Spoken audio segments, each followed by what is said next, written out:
Welcome everybody. In today's video, we will be taking a look at multi-tool pocket saws. And I'd like to start right off with an honorable mention that I don't have, but I think is super cool. And that would be the Opinel version of the saw. I only have two knives here. I have the number 9 and the number 8 of the stainless knives. But if you want like a pocketable saw for EDC, Opinel makes a version that has just a saw blade on the end, not a knife. So if you're doing a lot of like little bits of pruning and gardening and stuff, consider getting two of these. You know, like get a knife version and get a saw version. So with that out of the way, let's get into the saws that I do have. Starting off with the most unusual looking one here. This is an Uncle Henry knife that I got 2 Christmases ago. It comes with 2 knife blades that can swap out. You push the lock tab down 90 degrees, put the blade 90 degrees to the knife, and you've swapped out your blade. Very handy for camping if you're wanting to go light and you don't want to have 10 handles for 10 tools. You just want one handle for one tool. So you just push down on the lock, push in, and you're good to go. Very great knife. I love this thing. And I do keep it around. I don't carry it a lot because I don't have a lot of use cases for saws. Which is why like the Leatherman Curl interested me, as I hardly ever use a saw and it didn't have a saw. So I was fine trading out for some of the stuff on that. But this is roughly $20 to $30 for the trio. It comes with a fixed blade knife that I don't have on hand at the moment. But then it has this knife and the 2 replaceable blades. And if you just need like a pocket saw for pruning, gardening, whatever, consider getting this. It's good quality. Mine is anyways. I don't know about Uncle Henry's quality control, but that's a good version right there. Up next is my favorite saw, the Victorinox Swiss Tool X saw. Out of all of my saws here, it's about the longest with actual cutting teeth next to the Swiss Champ. Comparing that with a Leatherman saw, it's almost the same.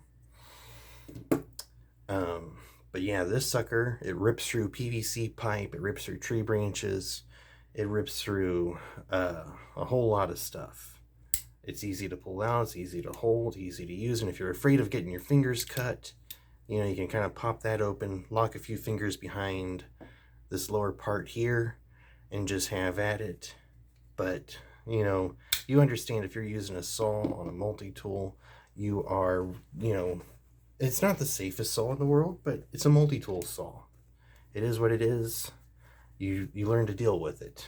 If you're going to do a lot of sawing, get a professional saw. But if you do the occasional, you know, hacking away at something, go for it.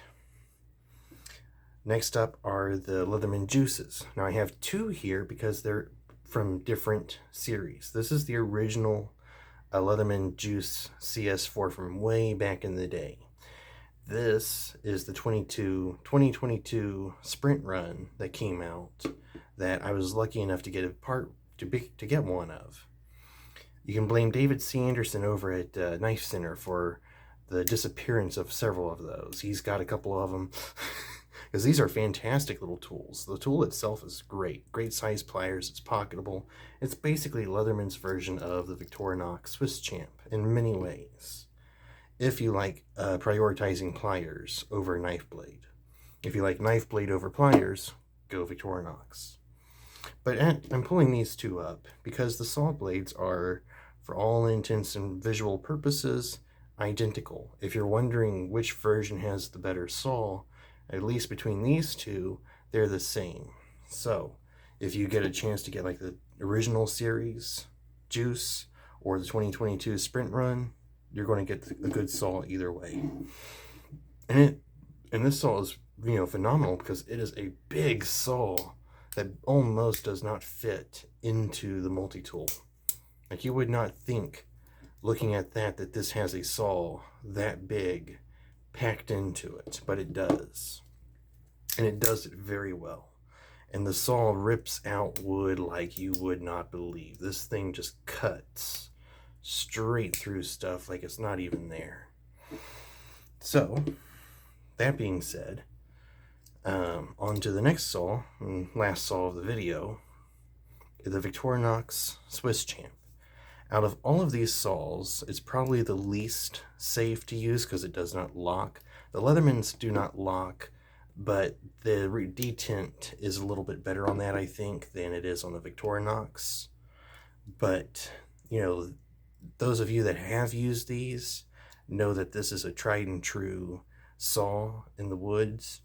And I forget who it was that I saw on YouTube, but someone would take a small branch and cut down the branch a little bit on the saw, but not all the way through, and then would leave it on the saw and be able to push down on the branch to be able to strike a ferro rod without this caving in on themselves. So that's kind of a neat little hack right there. But all of these have good sharp teeth. These are all push and pull saws. The Leatherman saws are just pull saws. They do not cut when you push. We'll get into some of the physics of saws here in just a moment. But this is probably my second favorite saw in my collection. So, Victorinox, Leatherman, Uncle Henry, and Victorinox. Great saws all around. If you want a dedicated, just a saw, get the Uncle Henry. If you also want to get an Opinel saw, get an Opinel saw. I don't know the size of the saw. I think it's like a size 10. I'm not sure. You'd have to double check on that. I don't know if it comes in multiple sizes. It'd be great if it came in small. If it does, fantastic. If not, well, sorry. But I do think more knife companies need to branch out into having like a dedicated saw version. Because like the QSP Penguin, fantastic knife. I love this thing. But it'd be just absolutely radical if it could have just a saw blade instead of a knife blade. That'd be cool. But what makes a saw work?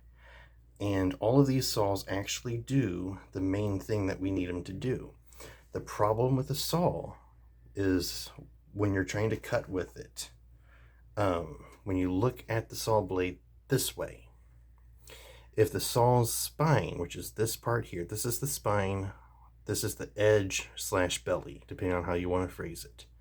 When you're looking at the knife straight on, looking at the saw straight on, if the spine is the same thickness as the belly, or even if it's fatter than the belly, it's not going to cut well. You want the spine to be thinner than the belly, and you can kind of tell by the grind here towards the base of this Uncle Henry where the light changes, where you can see the grind where they've actually made the spine thinner than the teeth. All of these saws do that. And why do they do that? Because if it's the same thickness all the way up, when you're cutting into a branch and you're cutting down into it, that is just going to snag and jam your saw. You're going to be cutting away, and then all of a sudden it's going to get stuck, and you've got to like prise it out and try to cut again. And it's just not convenient. It's not fast. It's not good. It can actually kind of make things unsafe if it snags. You know, if it snags, the saw might close up on you, you know, like that, and you go over and it pinches down on your fingers. If the saw has these thin spines and fatter bellies, it'll cut through a lot faster, a lot easier, and most likely will not jam and crimp in on your fingers. Now, if you're cutting in from the bottom of a branch, I don't care how thin you make the back, the way the branch bends down on the knife is going to pinch on the blade no matter what thickness it is. So try to cut from the top down. If you want a clean all the way through cut, cut a little bit through at the bottom. Cut a little bit, about a third the way in, and then swap and go from the top and work down. And doing that, you should get a cleaner cut. So, with that said, these are just some of the saws in my collection. I like all of them. I'd recommend any of them.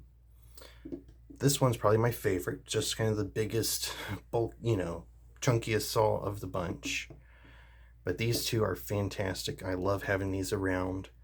I love a more dedicated saw. And that's something to definitely look into, is like, what are some good pocket dedicated saws out there that are small and EDCable? These are EDC saws. If you're going to be cutting a lot of wood, just go get a big bandsaw or something, get a good wood cutting saw and just start going at it. But these are for the little, like you're going around the garden, you're pruning a tree. You only do that a few times a year. You don't need a saw, you know? So, with that said, I hope you found this video useful. Hope you found it informational. Hope it helps you build your EDC to your standards.